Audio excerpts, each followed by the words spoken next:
Salut à tous, moi c'est Sarah, j'ai 21 ans, je suis esthéticienne et je suis passionnée de make-up. Du coup, j'ai décidé de lancer ma chaîne YouTube, de partager avec vous mes make-up, mes ressentis également sur les produits et également de faire des trucs assez fun comme des challenges, des petites séries également sur des trucs qu'on aime tous, genre Disney, Harry Potter, les trucs qu'on kiffe de ouf. Et tout ça, je le ferai en maquillage, ok? On aura aussi des petites vidéos pour le soin, parce qu'étant donné que je suis esthéticienne, il faut bien parler de soin. Hein, donc pour moi, un maquillage ne va pas sans une belle peau, ce que je n'ai pas du tout. Mais aujourd'hui, j'ai décidé de vous parler du maquillage petit prix. Vous avez été nombreux sur mon sondage sur Instagram. Évidemment, je vous conseille de me suivre sur Instagram. Si vous voulez faire partie des sondages, des questionnaires, etc. Peut-être falloir se réveiller. On me suit sur Instagram, ok. Vous me suivez sur Instagram maintenant, d'accord ? Pour pouvoir profiter de ma bonne humeur régulièrement, je vous conseille aussi de vous abonner et d'activer les notifications, bien sûr, pour pouvoir être informé de chaque petite vidéo que je vous mettrai en ligne. Donc aujourd'hui, comme je vous l'ai dit, petit maquillage, petit prix, avec bien sûr ce que j'ai chez moi, parce que étant donné qu'on est en confinement, c'est compliqué de se procurer ce qu'il nous faut. Donc du coup, c'est parti. Ah oui, et j'ai oublié, n'oubliez pas également de mettre le petit pouce là, vous savez, le petit pouce vers le haut. Juste en dessous de la vidéo, il y en a pour 2 secondes, ok? Et en plus de ça, je tiens à dire que vous allez voir des images de moi qui ne sont pas totalement, je dirais, avantageuses. Donc, on est tous en confinement, vous n'avez pas commencé à me juger, ok? Parce que même toi, t'es en train de regarder la vidéo, je suis sûre que même toi, t'es pas au top, tu vois? Donc du coup, tu diras rien. Allez, let's go! Du coup, j'ai déjà appliqué ma base, donc c'est le soin flouteur perfecteur de chez Yves Rocher en 30 ml d'une valeur de 15,90 € qui permet de matifier, de minimiser les pores et également de lisser la peau. Celui-ci, j'ai déjà essayé plusieurs fois, donc là je l'ai déjà appliqué sur mon visage, je l'ai appliqué au doigt et personnellement, je ne trouve pas qu'il ait une réelle action lissante. Après, certes, mes pores sont légèrement resserrés, mais je ne vois pas de réel changement. Après, pour quelqu'un qui a vraiment la peau grasse, je pense que le changement doit se voir. Moi j'ai plutôt la peau déshydratée, donc l'action, enfin l'efficacité n'est peut-être pas la même du coup. Et du coup on va passer au fond de teint. Donc pour le fond de teint, j'ai pris le fond de teint Zéro Défaut de chez Yves Rocher en teinte doré sang. Donc il est d'une valeur de 25 €, c'est pas réellement un petit prix, mais comme je vous disais, je fais vraiment avec ce que j'ai chez moi. Donc je peux pas faire autrement, je crois que c'est le plus petit prix que j'ai. Et celui-ci, donc il permet d'apporter un côté uniforme à votre peau. Il a également une couvrance moyenne, me semble-t-il, et une tenue de 14 heures. Donc allons-y. Donc j'applique mon fond de teint à l'éponge. C'est une éponge celle-ci de chez Action, me semble-t-il. Donc comme quoi c'est un petit prix, hein. Elle est bien tombée cette éponge. Et je l'ai au préalable humidifiée. Ça permet en fait d'éviter que votre fond de teint ne soit bu par l'éponge et que vous ayez une couvrance trop légère du coup et que vous utilisiez aussi beaucoup trop de produits. Je trouve aussi que c'est beaucoup plus agréable d'avoir une éponge souple qu'une éponge trop dure en fait. Et pour estomper c'est beaucoup plus simple. Après c'est mon avis hein, mais je trouve ça beaucoup plus simple, beaucoup plus agréable et franchement le résultat est totalement différent qu'avec une éponge sèche. De toute façon généralement il vous note sur les produits qu'il faut bien l'humidifier avant de l'utiliser et c'est lavable en plus en machine. Donc moi personnellement je préfère l'éponge que le pinceau pour appliquer mon fond de teint parce que je trouve que le pinceau ça fait des taches. Ça fait des traces en fait. Après voilà, si vous préférez appliquer au pinceau, chacun a sa façon de se maquiller. Là c'est juste ma façon à moi de me maquiller. Donc ça veut pas dire que votre façon à vous est fausse, hein, pas du tout. Donc après avoir appliqué mon fond de teint, je vais appliquer mon anti-cerne. On est toujours sur du Yves Rocher. C'est l'anti-cerne, anti-cerne haute couvrance lumière, me semble-t-il. Ouais, c'est ça. Celui-ci, il fait 7 ml. 7 ml pour 17,90 €. Donc pour moi, c'est pas réellement un petit prix, mais honnêtement, Yves Rocher, ils ont toujours des réductions. Donc avec les promotions, ça vous permet de l'avoir à beaucoup moins cher. Voire des fois d'en avoir deux pour le prix d'un, donc au final ça vous fait moins 50%. Donc en termes de prix, pour moi ça me choque pas réellement par rapport aux autres anti-cernes. Après, est-ce qu'il vaut la peine? On va voir ça tout de suite. Donc du coup j'applique mon anti-cerne. D'habitude j'en mets beaucoup, mais là on va faire bonne impression. Du coup je vais juste en appliquer au niveau de mes cernes et légèrement au niveau de mon front pour illuminer parce que j'ai un front hyper petit et c'est un complexe de ma life. Et ensuite du coup je reprends mon éponge et je vais venir blender. Je vais venir estomper en fait mon anti-cerne et je vais venir en fait l'étirer aussi au niveau de ma pommette pour pareil accentuer en fait mes zones de lumière. Mais moi c'est vrai que j'ai pas mal de cernes donc j'essaie de bien les camoufler. L'anti-cerne genre pour moi c'est une évidence. Et je viens aussi le reporter sur ma paupière sans ajouter de matière. Ça va permettre de déjà apporter une base sur ma paupière pour le maquillage des yeux. Et ça va aussi permettre d'uniformiser tout mon teint. Si vous ne mettez pas du tout d'anti-cerne, que vous mettez du fond de teint, je vous conseille de mettre du fond de teint aussi sur votre paupière. Parce que sinon ça fait une tache dégueu et du coup ça fait pas très naturel. Et on voit tout de suite en fait que vous avez appliqué un produit sur votre peau. Là pareil, je viens en fait l'estomper en l'étirant. Vous voyez déjà ça fait un peu plus lumineux, on dirait que j'ai un front beaucoup plus grand. Parce que vraiment regardez en fait mes sourcils, c'est mes cheveux limite. Donc j'ai fini d'appliquer mon anti-cerne. Au niveau de l'anti-cerne, au niveau du rendu en tout cas, le rendu est assez joli. Il ne dessèche pas forcément le contour des yeux. Moi j'ai le contour des yeux hyper déshydraté. Il ne le dessèche pas forcément.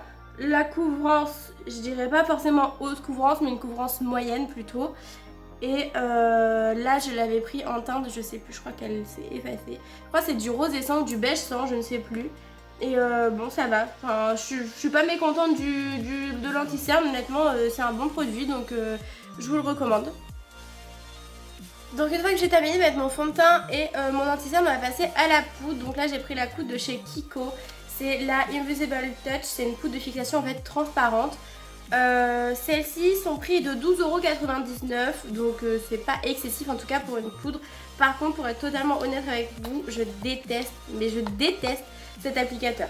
Donc c'est comme ceci avec une houppette sur le dessus et en fait vous venez du coup appliquer la poudre sur votre teint et ensuite retirer l'excédent au pinceau. Je n'aime pas du tout parce que je trouve que la houppette déjà est beaucoup trop épaisse, beaucoup trop dure et j'aime pas quand c'est accroché comme ça au packaging. Je préfère limite une houppette libre comme celle-ci. Mais bon, après chacun son point de vue, donc moi je le mets dans un petit opercule comme ceci et je viens ensuite l'appliquer avec mon pinceau ou à la houppette, peu importe. Aujourd'hui je vais le faire au pinceau. Du coup ce que je fais c'est vraiment que je tapote au niveau de mon visage pour pouvoir bien fixer la poudre, surtout au niveau de l'anti-cerne, parce que c'est une zone qui a tendance à bouger énormément au niveau des yeux, parce qu'on plisse les yeux, au niveau du nez, etc. Donc c'est surtout sur cette zone-là en fait que je vais venir m'attarder. Et si jamais vous avez la peau grasse, je vous conseille de vous attarder sur les zones bien sûr où vous avez des brillances. Mais je poudre bien tout mon teint parce que je trouve que c'est important, sinon je trouve qu'on a la peau un peu collante. Après il y a des poudres qui matifient plus que d'autres, d'autres qui permettent uniquement de fixer. Et moi c'est vrai que j'aime pas trop avoir un rendu très très mat. Je préfère le rendu un peu lumineux pour que ça fasse plus naturel. Et aussi parce que sinon ça marque trop forcément ma peau déshydratée.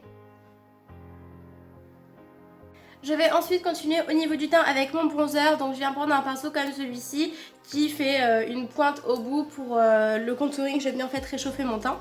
Et dans le petit prix, j'ai une palette de chez Acne qui se présente comme ceci. Donc je crois que j'ai dû l'utiliser une ou deux fois d'ailleurs. Et vous avez du coup 4 blushs et 4 fards vous permettant de réaliser un contouring en fait. Vous avez 2 fards qui permettent d'illuminer et 2 fards foncés, donc un clair et un foncé pour le contouring. Et vous avez les blushs avec des rosés, des corals et des pêches. Donc je vais commencer avec le bronzer. Pour moi je vais prendre du coup le plus foncé. À la caméra on dirait que je suis blanche comme un huc, mais c'est pas le cas. Du coup je vais prélever mon produit. Par contre j'ai peur, je vais avoir des taches. Je sens que je vais avoir des taches, ça va me saouler. Et du coup je viens l'appliquer. Alors je vais prendre un miroir parce que là c'est... je le sens mal. Je viens l'appliquer en fait au niveau du creux de ma joue. Donc moi ça j'ai de la chance, j'ai déjà le creux qui est marqué. Mais sinon vous l'appliquez en fait juste en dessous votre os. À ce niveau-ci. Bon, en plus ça va.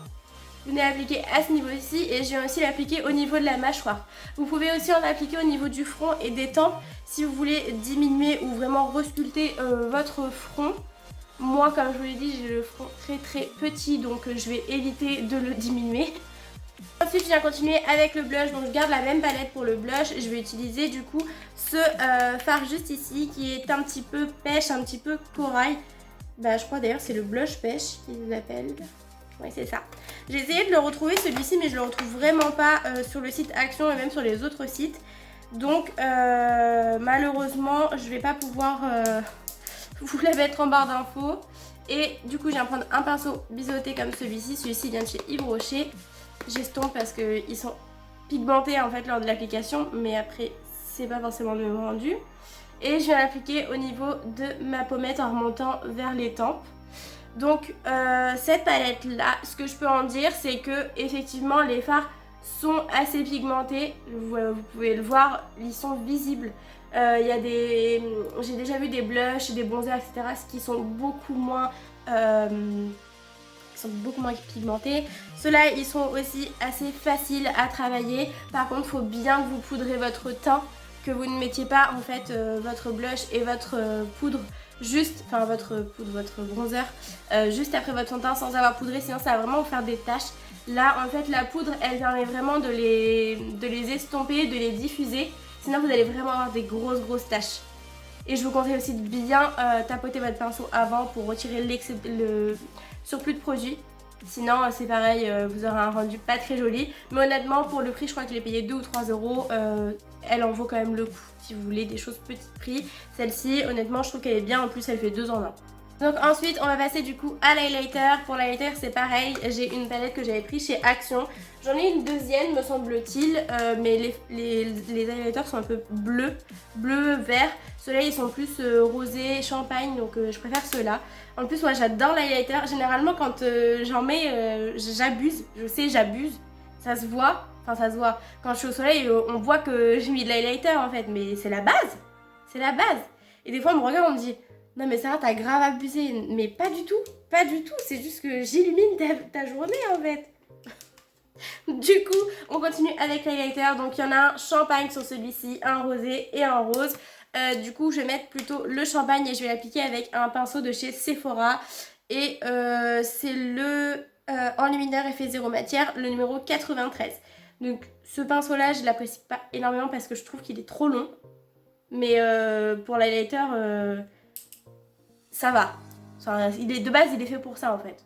Mais je trouve qu'il est un peu trop long. Genre, j'aime bien quand ils sont un peu plus petits. Mais bon, ça, après, c'est mon point de vue.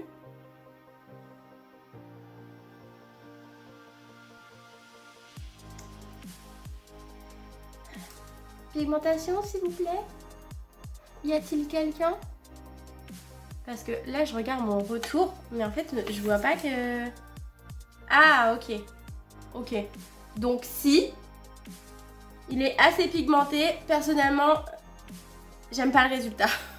J'aime pas le résultat parce que je trouve que... Enfin, je sais pas comment vous expliquer, mais par rapport aux highlighters que j'ai l'habitude d'utiliser, certes, il illumine, mais on voit trop les irrégularités en fait. Il marque tous les petits grains de peau. Et bon.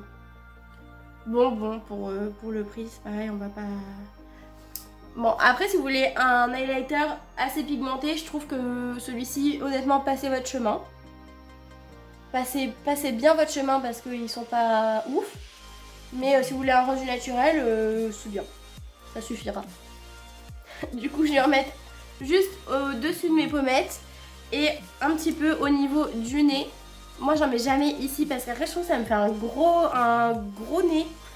Et pourtant j'ai pas un nez hyper épais et tout ça, mais si j'en mets au bout, je trouve que ça me fait comme une patate en fait. Ouais, je suis très complexée donc c'est pas grave. Allez, continuons. Donc voilà, j'en ai terminé avec mon teint. Au niveau du teint, ce que je garderai et ce que je ne garderai pas, le fond de teint ça va, l'anti-cerne j'ai rien à redire, donc franchement je pense même que je vais le réutiliser. La poudre, c'est celle que j'utilise quotidiennement, donc forcément je l'apprécie, mis à part, comme je vous ai dit, le petit packaging qui me plaît pas trop, mais le produit en lui-même, il est bien. La petite palette de blush et de contouring, pareil pour le prix, même pour l'highlighter, en même temps si vous voulez quelque chose d'assez léger, que c'est juste pour vous maquiller quotidiennement, ces palettes valent vraiment le coup parce qu'elles sont assez pigmentées et en plus elles coûtent vraiment pas cher du tout. Donc on va pouvoir passer au niveau des yeux, ma partie préférée, et du coup pour ça on se rapproche. On va commencer par les sourcils. Donc là j'ai pris le crayon sourcil de chez Yves Rocher qui coûte 9,99€. Il se présente comme ceci et vous avez un goupillon de l'autre côté. Donc déjà je commence par brosser mes sourcils. Donc moi ça va parce que j'ai déjà les sourcils assez fournis. Donc j'ai pas beaucoup de modifications à faire dessus. Je viens juste en fait remplir au niveau de la queue de mon sourcil pour juste l'intensifier un petit peu.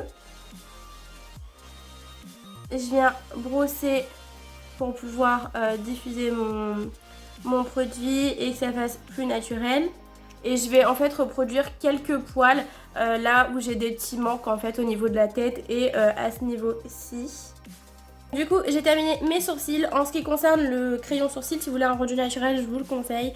Si vous voulez un rendu beaucoup plus structuré, beaucoup plus précis, c'est pas ce qui vous faudra le mieux, enfin c'est pas ce qui sera le mieux. Et du coup on va pouvoir passer aux paupières. Donc pour ça j'ai choisi la palette EYNB aujourd'hui. Donc c'est la Bright de chez Beauty Bay qui est cruelty free. Elle est vegan également et elle contient 16 fards juste magnifiques et très pigmentés pour 11€. Honnêtement ça vaut vraiment le coup. Donc elle se présente comme ceci. Vous avez 3 rangées de fards très colorés avec des fards mat, des fards irisés et 4 fards mat en dessous neutres avec un blanc, un beige, un brun et un noir. Donc pour moi cette palette de 16 fards est très complète parce qu'elle vous permet de réaliser énormément de looks en passant par des looks assez naturels comme des looks beaucoup plus colorés, beaucoup plus sophistiqués. Vous pouvez même faire des maquillages soirs et les intensifier grâce aux fards que vous avez ici. Donc honnêtement pour le prix elle est juste super et vous avez bien sûr un petit miroir au dessus. Donc pour commencer je vais appliquer du coup le fard Oasis juste ici qui est un vert, je dirais ouais un vert bouteille, et je vais venir l'appliquer avec un pinceau comme celui-ci un petit peu fluffy. Je viens du coup toujours retirer l'excédent pour éviter les chutes. Cette palette par contre au niveau des chutes il y en a hein. Je vais pas vous mentir, il y a des chutes. Personnellement je préfère qu'un fard ait des chutes mais soit pigmenté. Enfin, si le fard est pigmenté et qu'il y a des chutes, ça ne me dérange pas forcément. Du coup, je vais venir appliquer le vert au niveau de mon creux de paupière. Donc j'ai fait mon autre œil et j'ai estompé le dessus avec un pinceau propre. Ma caméra avait coupé, je suis heureuse. Et ensuite, je suis venue appliquer le fard Hello Sunshine juste ici, qui est un jaune poussin si je puis dire. Et je l'ai appliqué en fait par-dessus, enfin au-dessus de mon verre pour pouvoir l'estomper et avoir comme un arc-en-ciel de couleur pour que ce soit plus joli et que le verre se fonde bien et que ça soit vraiment bien estompé. Donc je repasse vraiment mon jaune au dessus avec un pinceau boule. Là vous pouvez le voir, il est assez apparent. Et ensuite je viens reprendre mon pinceau du départ pour venir estomper les deux fards ensemble. Pour pas que ça fasse vraiment de démarcation entre les deux et que les deux se fondent en pareil, estompant le jaune au-dessus. Ça nous donne du coup un joli dégradé et ensuite je vais venir continuer. Je vais venir prendre... j'aimerais bien faire un cut crease mais je veux pas que ce soit trop compliqué pour vous si vous voulez reproduire ce maquillage. Mais je pense que je vais le faire. Allez, je suis chaud, de toute façon c'est ma vidéo, c'est mon style. Du coup, j'ai commencé à faire mon cut crease, donc j'ai mis de l'anti-cerne sur un pinceau plat et je viens du coup redessiner ma paupière. Je mets généralement du l'anti-cerne ici et je regarde vers le haut pour montrer à peu près jusqu'où il faut que je monte. Si vous ne montez pas assez haut, le problème c'est qu'on verra votre maquillage que quand vous aurez les yeux fermés et en plus ça vous fera une trop petite paupière, donc ce sera pas joli.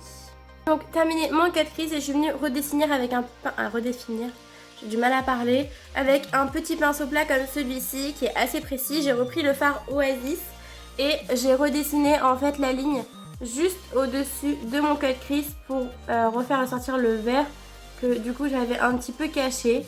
Vraiment que ça redessine votre œil Et ensuite je vais venir le restomper avec mon pinceau boule et le jaune qu'on a pris tout à l'heure. Du coup voilà le résultat, donc j'ai fait mon cut crease sur mes deux yeux et je vais continuer en appliquant le fard Lagoon juste ici qui est un bleu un peu turquoise et irisé, enfin bleu vert turquoise et irisé. Je vais venir le prendre avec un pinceau plat et je vais en fait l'appliquer tout simplement par dessus mon cut crease. J'ai réappliqué du vert, je vais refaire pareil avec le jaune, je vais estomper du coup les deux ensemble. Donc je vais prendre le fard Rise and Shine juste ici qui est un jaune irisé et je vais venir l'appliquer au niveau du coin interne de mon œil pour vraiment apporter une touche de lumière au maquillage. Et je viens bien évidemment l'estomper un petit peu pour pas que ça fasse une tache plus claire. Je l'estompe et je le descends un petit peu. Ça va vraiment permettre d'ouvrir mon œil. Pour le ras de cils, j'ai décidé d'utiliser les crayons sourcils. Je suis fatiguée. Les crayons de chez Yves Rocher, les couleurs végétales. J'ai hésité entre le bleu turquoise et le jaune, mais je pense que pour faire ressortir un petit peu le maquillage, ça serait pas mal de mettre du jaune, donc je vais utiliser celui-ci. C'est des crayons que j'utilise régulièrement, j'ai beaucoup de couleurs, je les aime beaucoup parce qu'ils sont gras mais ils marquent très bien et en plus de ça, ils tiennent, ils ne s'effacent pas, ils ne coulent pas et je les aime vraiment beaucoup et ils sont très pigmentés. Donc ça se présente voilà comme ceci et je crois que c'est 11,50 € l'unité. Donc voilà, j'ai mis mon crayon dans ma muqueuse et je vais reprendre le fard du départ, le fard vert océan, Oasis pardon. Je commence à dire des conneries à cette heure-là. Le confinement me fatigue et je viens l'appliquer au niveau de mon ras de cils. Comme ceci. C'est vraiment important de travailler votre ras de cils. Si vous ne le travaillez pas, ça fera comme si votre œil n'était pas terminé. Et des fois on peut penser que ça ferme un œil, mais pas du tout. Au contraire, ça vous permet d'avoir un maquillage beaucoup plus joli et des yeux agrandis et intenses. Et je viens en fait, sans rajouter de matière, l'étirer à ce niveau-ci. Je viens de dégommer mon fard avec mon ongle de merde. Je suis dégoûtée, en plus il est magnifique. C'est le drame en fait. Pour le liner, j'ai décidé d'utiliser le Epic, c'est ça, Epic Ink. Epic Ink Liner Waterproof de chez NYX Professionnel qui coûte 9,90 € me semble-t-il. Et c'est juste mon préféré. Genre celui-ci et le Chanel, c'est vraiment mon préféré. Il est juste trop bien. Il ne sèche pas, il se présente comme ceci. Il sèche pas du tout, c'est vraiment un pinceau, c'est pas un feutre. Et vous pouvez avoir vraiment un tracé très précis et un tracé beaucoup plus épais si vous le voulez, c'est vraiment à votre convenance. Et je trouve que c'est beaucoup plus sympa. En fait, il est arrivé dans le game, il a tout remis en question en fait. Je détestais les trail liners, j'y arrivais pas, ça faisait moche, ça faisait trop gros, trop épais, c'était pas bien. Et lui, il est arrivé, il a dit ok, je me pose là, fais ta life. Et bah franchement, je kiffe. Donc du coup, mon trait de liner, je commence par l'extérieur toujours. Après, c'est comme vous voulez, hein, mais moi je commence par l'extérieur. Je viens ici faire déjà ma base, donc mon trait que j'étire généralement un petit peu, pas énormément, sinon je trouve que ça fait Cléopâtre. Mais ça, c'est à votre convenance. Et ensuite, je viens continuer progressivement de tracer mon trait. Je ne le trace pas d'un coup, sinon je me foire. Donc voilà, j'ai terminé avec mon trait de liner, on passe ensuite au mascara. Donc c'est le mascara Worth the Hype de chez NYX qui se présente comme ceci, d'une valeur de 9,80 € et la brosse est comme ça. Moi personnellement, je l'apprécie pas plus que ça parce que je trouve qu'il me fait des paquets. Après, en même temps, vu les cils que j'ai, faut avoir du courage. Et en plus, il me reste des extensions de cils, je sais pas si vous le voyez ou pas là. Est-ce que vous le voyez ? Il me reste des extensions de cils et du coup c'est bien dégueu. Heureusement que je vais bien mettre des faux cils après. Voilà, j'ai appliqué mes faux cils. C'est des faux cils qui viennent de chez Action. C'est les Natural Eyelashes. Je n'ai plus de faux cils d'ailleurs, il me reste plus qu'un. J'ai dû en mettre un à une soirée. Je devais être...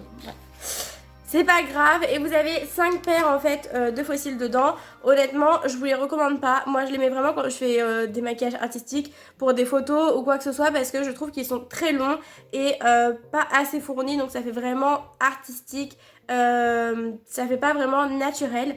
J'en avais vu d'autres chez eux d'ailleurs, chez Action, que j'avais payé je crois 2 € ou 1 €, je ne sais plus.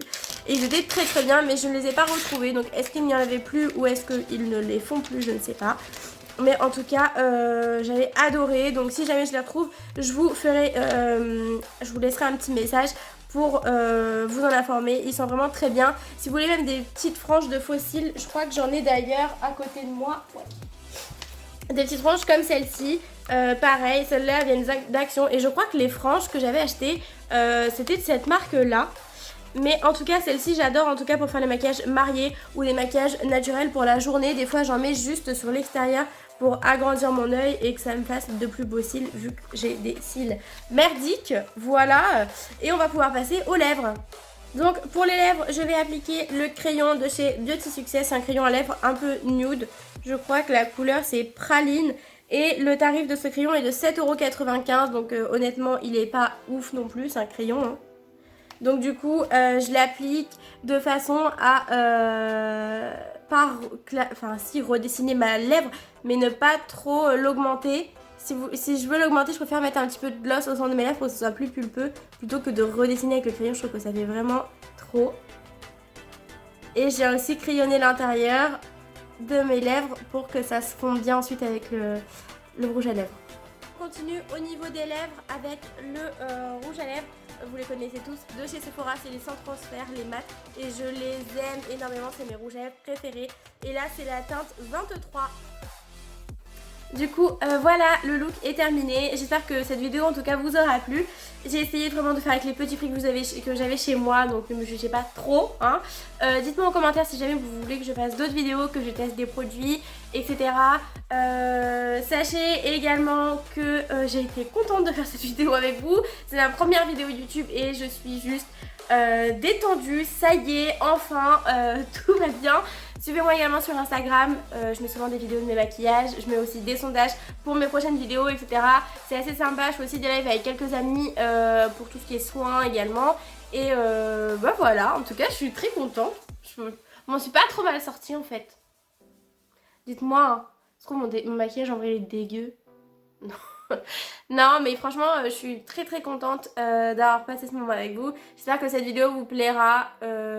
En ce qui concerne mon entourage, j'essaierai de m'améliorer au plus vite, mais avec le confinement je peux pas acheter ce qu'il me faut ou ce que je veux, donc j'ai essayé de faire au mieux et j'espère que ça vous plaira et que le contenu sur toute cette vidéo vous plaira également. Bisous à vous.